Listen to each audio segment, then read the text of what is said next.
Welcome to Embrace Change with Kate. As a fierce and fearless ordinary Wonder Woman, she talks about the journey and inspires the simple grace of embracing change. It is Kate's mission to empower listeners to take action and live their optimal lives. She hopes to be of service and to bring as much humor, love, and grace as possible. Join her in celebrating Mindful Mondays. Just another day to be fully present, grateful, and amazing. Now here's your host, Kate. Good morning. What a beautiful day here in Seattle. We're starting a little bit late, computer issues this morning, but the show must go on. So I'm Kate Olson, and I'm your host, as well as a hypnotherapist, NLP practitioner, life coach, and Reiki master. And when I'm not doing that, I get to interview amazing people on Embrace Change Radio. And today's show is Women Rising, Female Entrepreneurs with Bettina Carey, who is a business strategist and executive consultant, as well as the founder of Women's Small Business Shows and Events, and Tracy Klinkroth, who is the founder of Chick Chat, Epiphany Research and Events, and The Power of She. And so we'll meet them a little bit later and talk about entrepreneurship.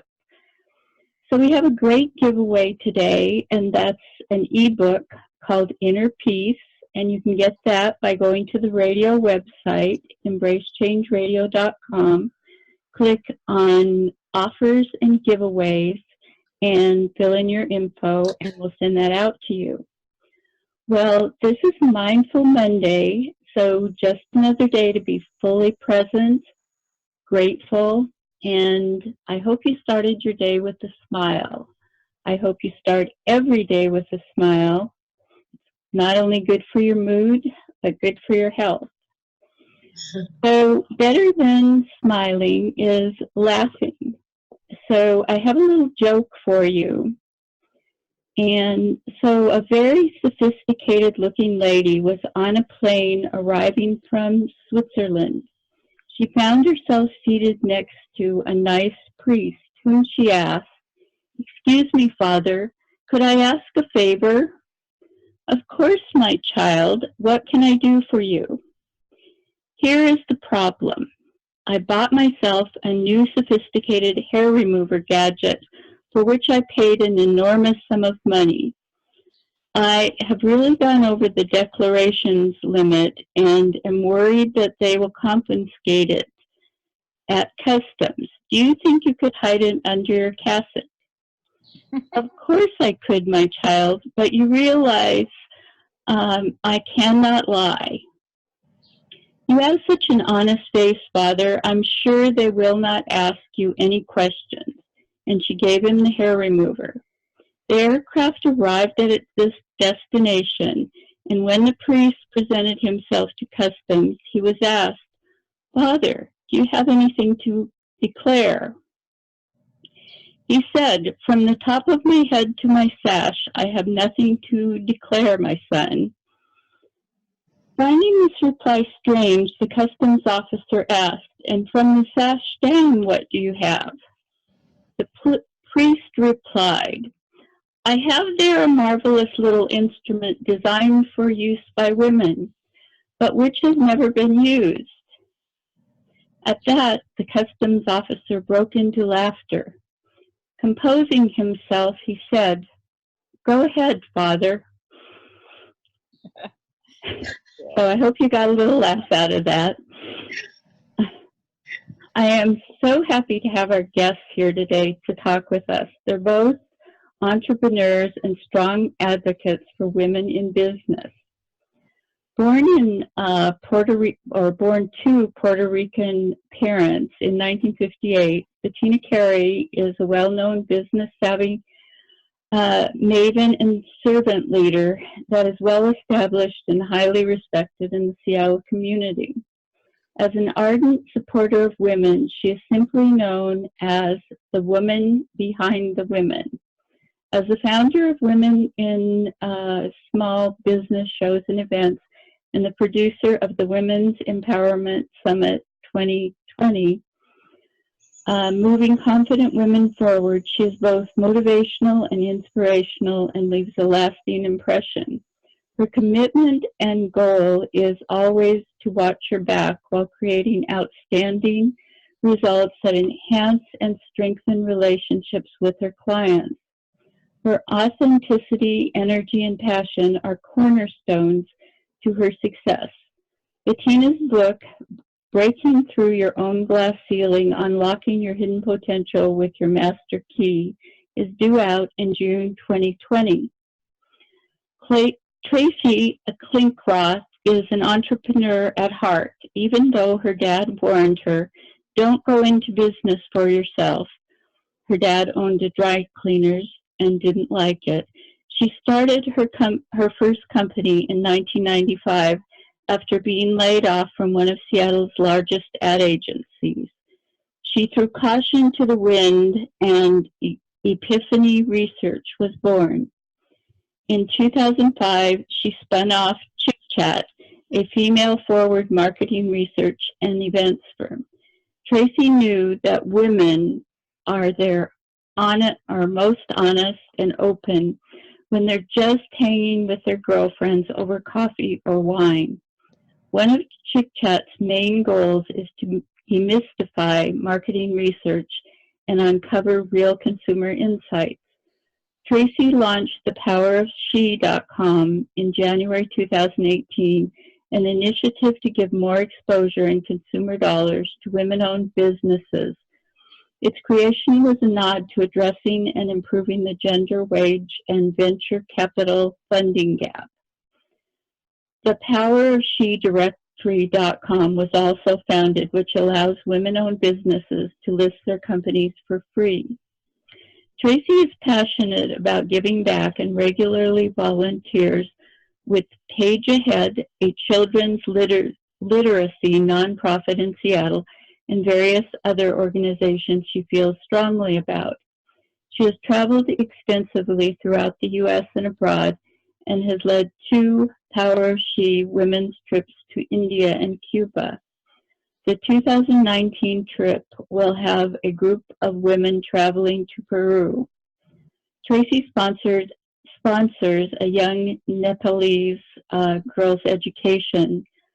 Chandika was 12 years old when they met, and she's now in her first year of nursing school. Tracy is a fervent, well, she's a believer in the motto, educate a girl and you educate a nation. In her keynote presentation, The Power of She, Tracy shares with her audiences the enormous amount of power that women wield in today's marketplace and beyond. So we need to take a quick break, and when we come back, we'll meet our guests and talk about this subject. We'll be right back.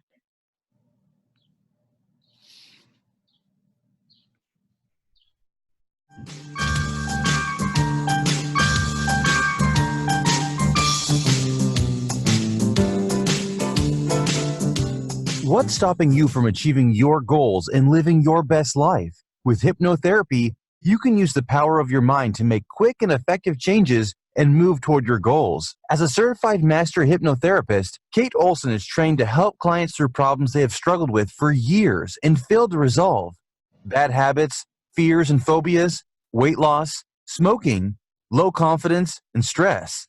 Loss, trauma, or pain can all be dealt with and overcome successfully in a matter of weeks. Call 206-566-1615 or visit www.embracechangehypnosis.com and find out how hypnosis can help you.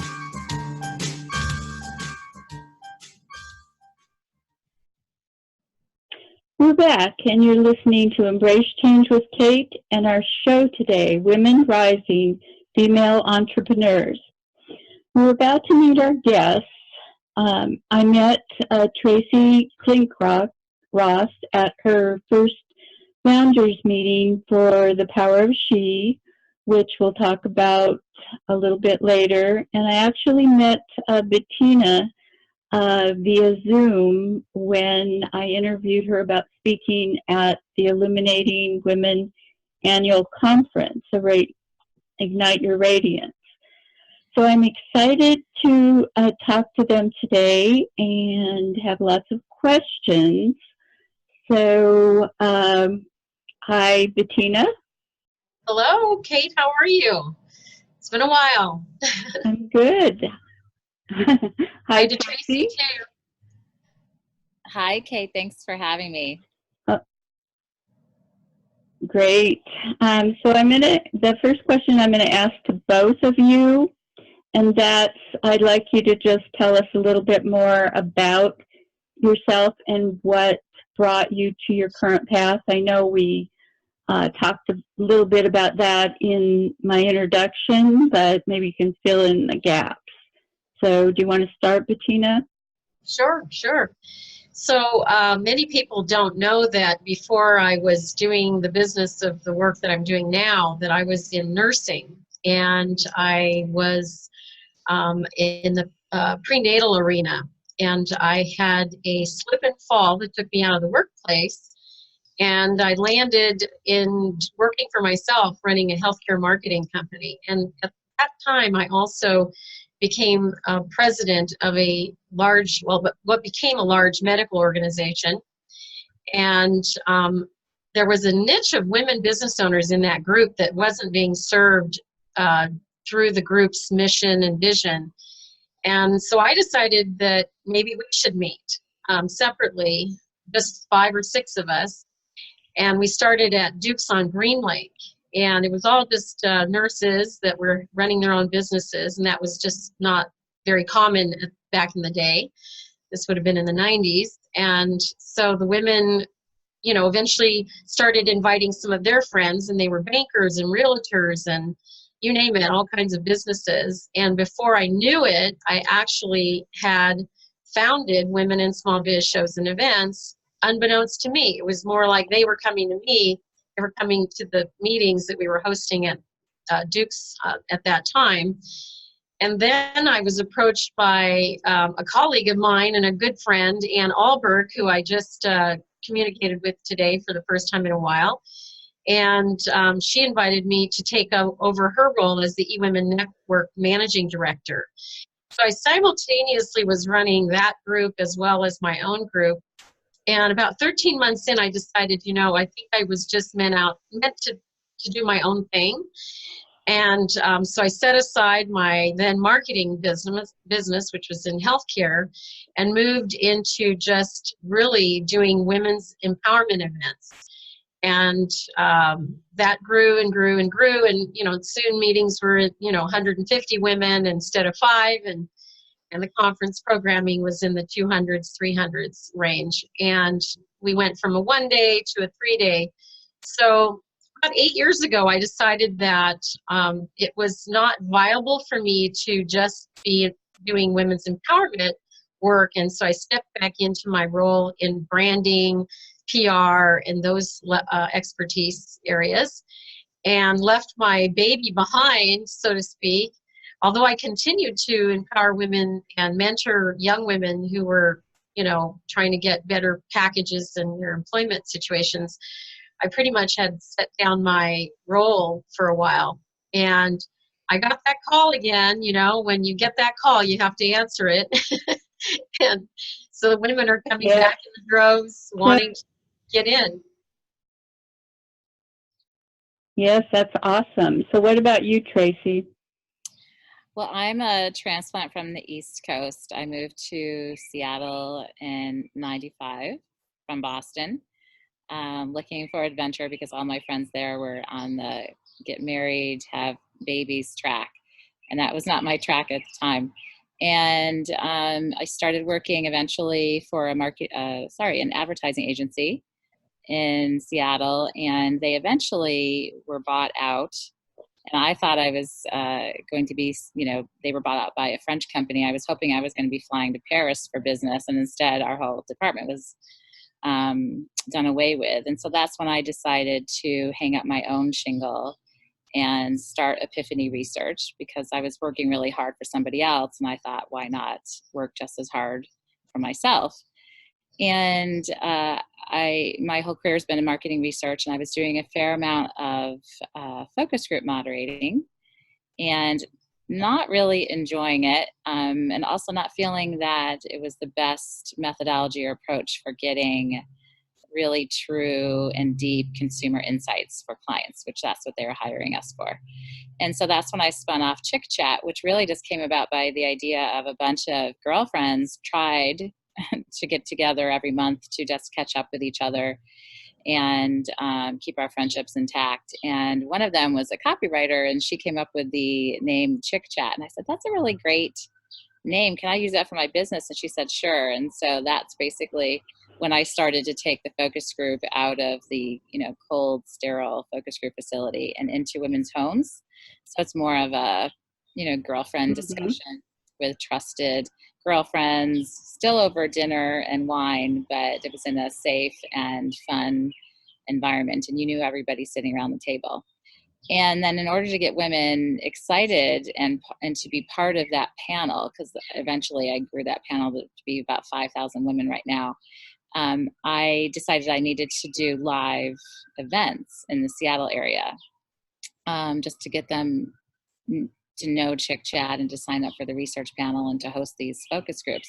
And that's really when I started doing my events, which were much smaller than what Bettina was doing. I mean, I was doing a lot of research and trying to find ideas and topics that would interest women, and men were coming as well, and they're always still invited to my events. But we were looking into things like microfinancing and microlending and various issues that are affecting women not only here in the States but also abroad. And that's just when Chick Chat happened. And over the years, I've like Madonna, I like to say, I've had to reinvent and change myself, and then launched The Power of She last year, which I know we're going to get into later. So Yes. Well, this is interesting. I've always found it interesting to find out how people, got into whatever they're doing, but especially entrepreneurship. Not too many people know this, but I actually, along with my ex-husband, started my first business when I was 25. So I'm a serial entrepreneur. So you both are involved in empowering and supporting women. When and how did you get interested in focusing on that aspect of things? Just a quick answer from both of you. Bettina?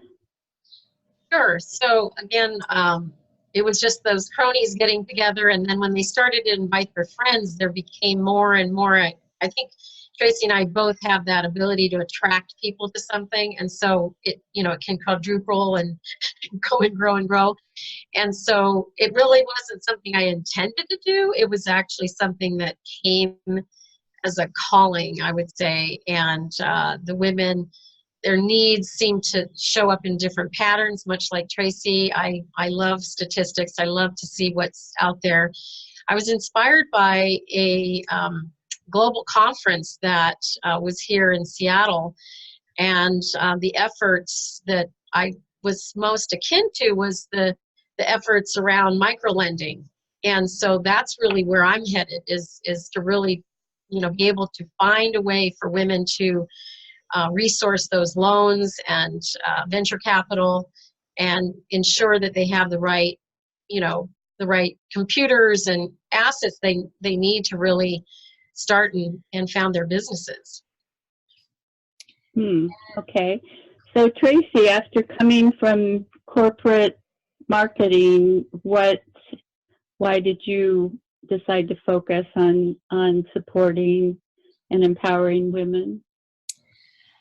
Well, in my business, because I was focusing on women with Chick Chat, I was doing quite a bit of research and finding out just how, and I was being hired, quite honestly, by large and small consumer companies to help figure out what women wanted and why they purchased their products or services or didn't. And so I was doing quite a bit of research online, and that's when I just became more knowledgeable about women's plight, quite honestly, and the power that we do wield, and also areas that we're lagging behind, although we've made great strides. And so also being a woman, I'm a single woman, not married, no children, and in business for myself for now 20 years, I think you kind of get interested, perhaps some of it was selfishly, and that I was interested in helping to promote women such as myself. And then I have to also add that traveling has really opened my eyes a lot, and particularly traveling abroad and traveling to developing countries and just interacting with the people, and particularly the women, on a much deeper level, and learning what different women go through. Yes. So, Bettina, what is your best advice for someone who wants to transition from having either a side hustle or wants to quit their job to start a business? Well, I know this is going to sound kind of trite, but don't quit your day job. You know, I'm a firm believer in making sure that you land successfully someplace, and that there's, you know, way more than 40 hours in the week to work your business, as well as to work your day job, so to speak. And so to do it in a more logical way, I know I wasn't very logical when I started my business, and this is probably why I would say this. I just started a business. I didn't even know what I was doing. I was a nurse, for gosh sakes, working in a hospital and or clinic or some, you know, sort of caregiver setting. So what did I know about running a business? But what I've discovered over the years, much like Tracy, I've had to reinvent myself along the way, is that you really are going to be more successful if you put a full tank of gas in the car. If you have a long way to go in your trip, you know, from A to Z, if you put, you know, just enough to get to C, you may start to experience hiccups where you start to, it eats away at your, you know, at your dream, and, you know, it's like, oh, I must be a failure. Well, no, you're not a failure. You actually just didn't put enough gas in your car to get you to from point A to point Z. So, you know, that's my best piece of advice, is not to quit your day job. However, to be very strategic with your time, because like right now I'm driving down the road with two cars. One is a business of branding and strategy and PR, and then I have my women's empowerment, and I'm driving them down the road, but not at the same speed, or I might just crash my cars, you know. So that's my tip. You need one of those self-driving ones. That's right. Cars. That's true. So Tracy, what is the power of she, and what motivated you to start this group? Well, the power of she is continuing to change every day, but how it started last year in January of 2018, and still its primary focus, though, is to give more exposure to women-owned businesses and female founders, and encourage people to purchase more from them. And the reason where I got that idea from is that I watched a great TEDx talk. It was TEDx Grand Rapids. It was done by a woman named Maggie Anderson, and she and her husband had embarked on a year-long quest to buy Black in their lives. They're from Chicago, and the book is called Our Black Year: One Family's Quest to Buy Black in America's Racially Divided Economy. And I just watched her TED Talk. It was several years ago. I found it really fascinating, and then all of the things that they discovered from that attempt in that year. And I thought to myself, since I was, you know, immersed in my businesses in terms of women, and particularly women entrepreneurs, I was wondering if anybody had ever done that with women-owned businesses, to purchase only from them women-owned businesses for an entire year. And that's what gave me the idea. It was like 4 years ago, and I just said eventually I needed to start it and do something. And just things that have been going on in our country, I thought no better time than the present. And so that's when the Power of She was launched. And I attempted to purchase from everything in my life from women-owned businesses, and found it to be very difficult. So that in and of itself was one data point that I'd like to discuss in my talk. Yes, things have really changed a lot. You've noticed how they've changed, since the 90s. They've totally changed since the 70s or 60s and 70s. Back then, there were actually very few women-owned businesses at all. Mm-hmm. So we are making progress. Bettina, what's your take on the progress women have made in business? Well, on the one hand, we are founding and starting businesses at quite a bit higher rate than men, so that's good, But the challenge is statistically many, and I mean many of those women don't even ever hit $50,000 a year, let alone million-dollar businesses or multi-million-dollar businesses. So that's really where the road is yet to be paved, and for a lot of reasons, as the soapbox continues, there's a lot of unconscious bias that is out there around women and investing in women. There's a lot of opportunities missed because the reason I'm writing the book called Breaking Through Your Own Glass Ceiling and Unlocking Your Hidden Potential with Your Master Key is that there are inside ways that we actually sabotage ourselves as women. And if you ask a woman if she feels empowered in all areas of her life, honestly, she's more likely to say no, because she may have an area that is not nearly as well developed in business, leadership, love, and life. So, working on your own glass ceiling that you put on your own head, so to speak, and also working collectively as women. And I'm so happy, of course, to know Tracy every day, that I watch and follow her, and women like her around the world, because together is the only way that we're going to change the world. So I'm on a mission right now to empower women around the world. And so is Tracy, and so is Jill Nichols Hicks, and other women that we probably could be here for an hour talking about all the women in this community alone that are attempting to empower and help women empower themselves. So that's the biggest issue, is that there is still a lot of bias in our culture, and there's still a lot that goes on that's not conscious. So, being mindful of your own habits that you might have developed around, lack consciousness, for example. That's a really big one. Working hard, if you think you have to work hard for a living, you might end up still making $20 or $30 or $50,000 instead of making more. So, yes, I think women were getting a dual message for a long time, and a lot of that has ended up in our subconscious. So, Tracy, can you talk a little about women's spending power and the power of the purse? Sure. Women are really the most powerful consumer out there today, and that's not just women in the United States, but it's women all over the world. Depending upon the study that you look at, women solely make or influence anywhere from about 80 to 85% of all consumer purchases. So now I'm talking about the United States. And they also have what's called a multiplier effect. So even though, as Bettina said, we have made great strides in women starting businesses and women getting to higher managerial levels and C-suite, even though we have a ways to go, we have what's called a multiplier effect in terms of our purchasing power or power of the purse.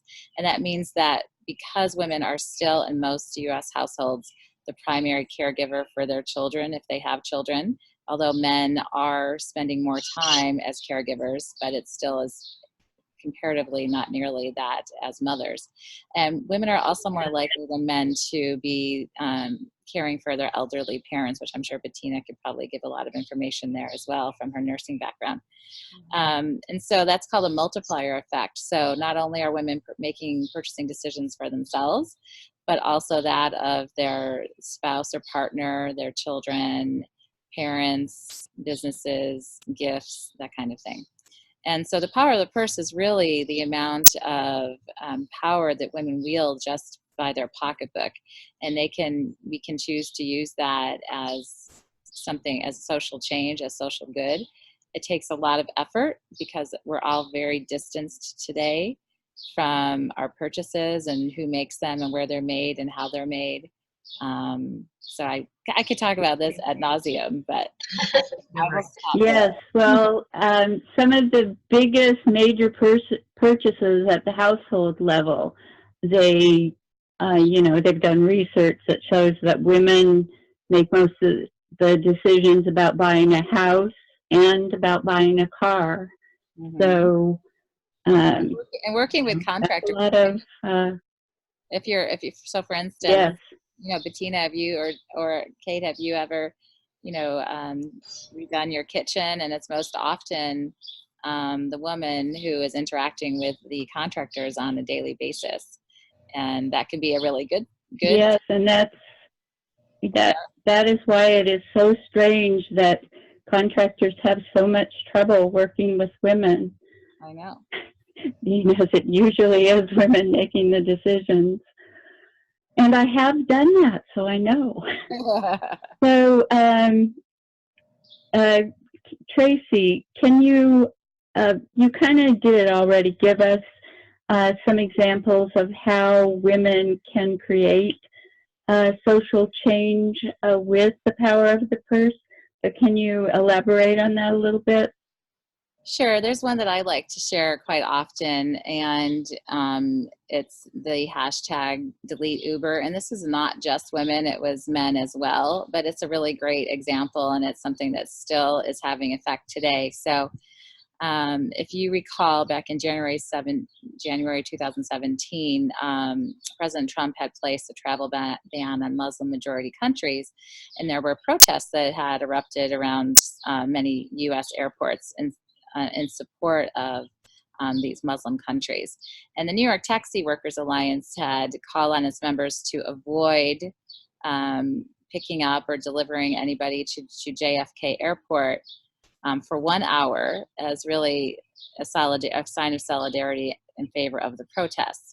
And during that strike, Uber tweeted that they would still be picking up and delivering people, but they would not use their surge pricing, which you're familiar with, which is increased pricing when it's at high demand. And reaction to that, to essentially what was Uber's strike breaking, was really swift, and it was really huge. And that's when the hashtag delete Uber began trending.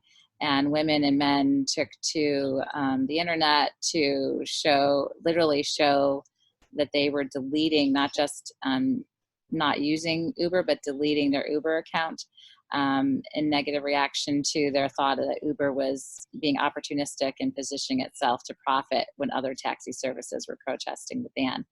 And the outcome of that was about over 200,000 users actually deleted their Uber accounts. Other things have happened to Uber over the course of the last several years that also negatively impacted the brand. But with regards to the hashtag delete Uber, during that time, now Uber has bounced back in most cities, but more quote unquote progressive cities such as San Francisco, New York City, and even Seattle and Portland, their comeback has not been as swift. And in 2017, Uber's sales increased by only 15%, while Lyft's, their biggest competitor, increased by 33%. So that's just one really great example that I like to give.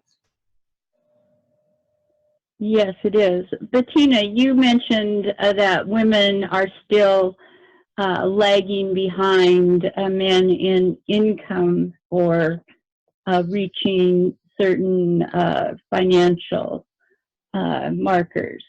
So what is needed to achieve equality with male counterparts? Well, there's, of course, quite a lot of things that need to change, but as a colleague in the years past, Nancy Solomon had said to me, and I use it as a mantra, you know, you only get in life what you have the courage to ask for. Women need to ask for more. They need to negotiate their salaries. They need to be courageous, you know, from, you know, every aspect of their lives. And, you know, learning the language, their asks so that they are more powerful, and being able to position themselves within different opportunities. I mean, just to give you an example, most women don't negotiate their salaries going into professional businesses. So that same thing translates when they are out there running their own businesses. They also don't necessarily apply for work that they might be able to be qualified for, because they feel like they don't have all of the skill set, but the man who's competing with her might apply for the job even if he has far less experience than her. So there's a huge layer that has to be uncovered for women that has to do with confidence, self-confidence, and learning a lot of mindfulness practices to defeat the beat up that women have on their own self-confidence. You know, one of the most powerful trainers out there is Dr. Cherie Carter-Scott, and she's doing a lot to help women and men to overcome their own mind, their own mindset. Believe it or not, I personally believe that that's where the story lies. At this point, there's enough opportunities for women to seize the day, but if they don't have a belief in themselves and they don't feel the empowerment in which they were rightfully given at birth, then they may choose different, you know, choose to go down a lesser path. And all things are possible. Yes. Coming together is even So, more. yes, that is true. So we're coming close to the end of our time, and I have two final questions for you both. And the first one is, why do you think women are opening businesses at such a high rate now? The facts are that businesses in general are down, new ventures are down by 40%, or at a 40-year low.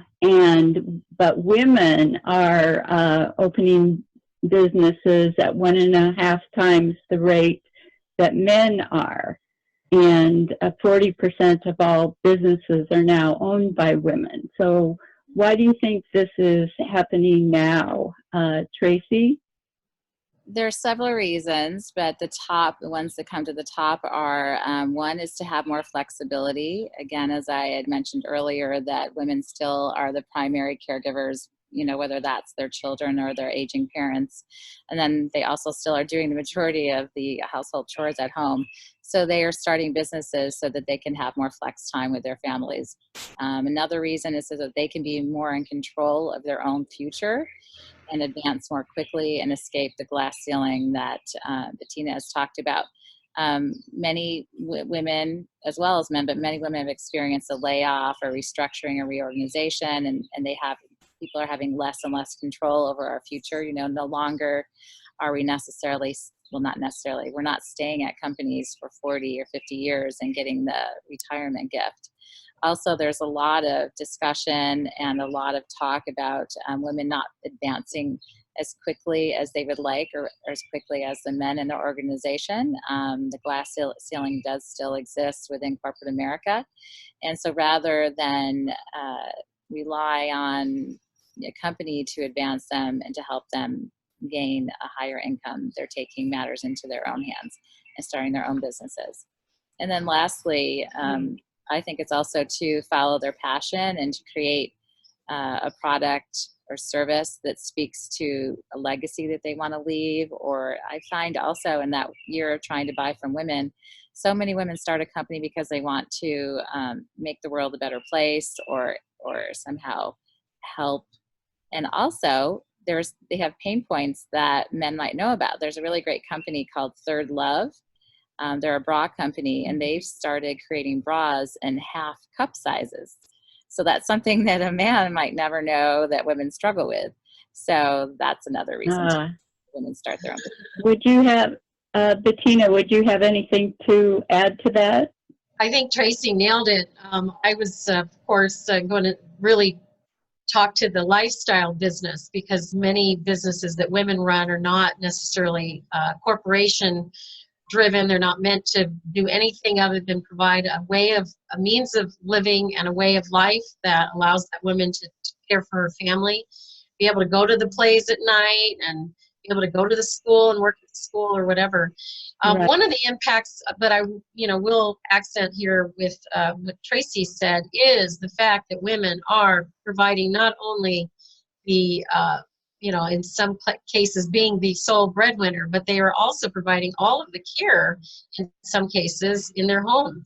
And when that division of labor is more equalized, as I think in the Gates home, finally that happened, then you see women taking on more and more responsibility in their work arena. So lifestyle for sure. And yes. Okay, we actually are all out of time, so I want you both to answer this last question, but I want it to be really quick. So if you could leave the listeners with one thought for today's show, what would you want that to be? Bettina? You came here to this planet empowered. Embrace it. Jump into action and powerful attitude. Okay. Tracy? Support other women. Okay, great. That is great advice from you both. We obviously could talk about this for a lot more time, so I wish we had more time. Thank you both. You've been amazing. You can find out more about Bettina and Tracy by going to the radio website and clicking on guest info, or by clicking on the guest photo in the gallery of guests. And you can also go to their individual websites. For Bettina, that's bettinacarey.com. Bettina, C-A-R-E-Y. And you can reach her by phone at 206-349-4297. And for Tracy, you can find her at chickchat.net, and that's C-H-I-C-K chat.net. You can find her at thepowerofshe.com and thepowerofshe directory.com. So I hope you enjoyed the show today and learned something in the process. If you missed the show and you want to listen, the show rebroadcasts at 11 p.m. Tonight, and the podcast will also be available, and you can find those on iHeart.com, Spotify, iTunes, TuneIn, Spreaker, Google Play, Stitcher, or wherever you get your podcasts. Please sign up for podcasts, and you can do that by going to the radio website at the bottom of the home page, or on the radio show page.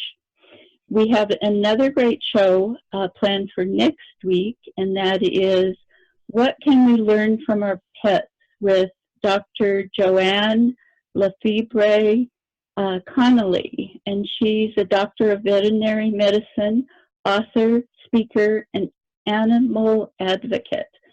We'll find out about her special spiritual connection with nature, and what we can learn from our pets. So tune in for an inspiring show. Remember the great giveaway, and that's the ebook, Inner Peace. Go to the radio website, click on giveaways and offers, and follow the instructions there. So carry this thought with you through your week. With every experience, you alone are painting your own canvas, thought by thought, choice by choice. And that was said by Oprah Winfrey. So today's program rebroadcasts at 11 p.m. and then a listen next Monday, June 24th, 11 a.m. You can visit the radio website for info on upcoming or past shows. Email the show at info@embracechangeradio.com. And you can also visit the Wellness Resources Guide. We have a video blog called Soul Talks, and currently posted is my conversation with Maria Salamo-Smith on limiting beliefs and how to recognize and work with them. We have a Facebook group, Embrace Change After Chat, and so please join the Facebook group. The show is going to be taking a break after the show on the 24th. We'll still be doing the Soul Talks, but stay tuned for more info. I'd like to thank John Lavelle for giving his permission to use his music for our background music. Thank you for listening today. Remember to be fully present, grateful, and always amazing. Start your day with a smile, and smile as often as you can. So join us next week, 11 a.m. Pacific time. Enjoy and celebrate your week. Bye for now. Thank you, Kate. Thank you, Tracy. Thank you.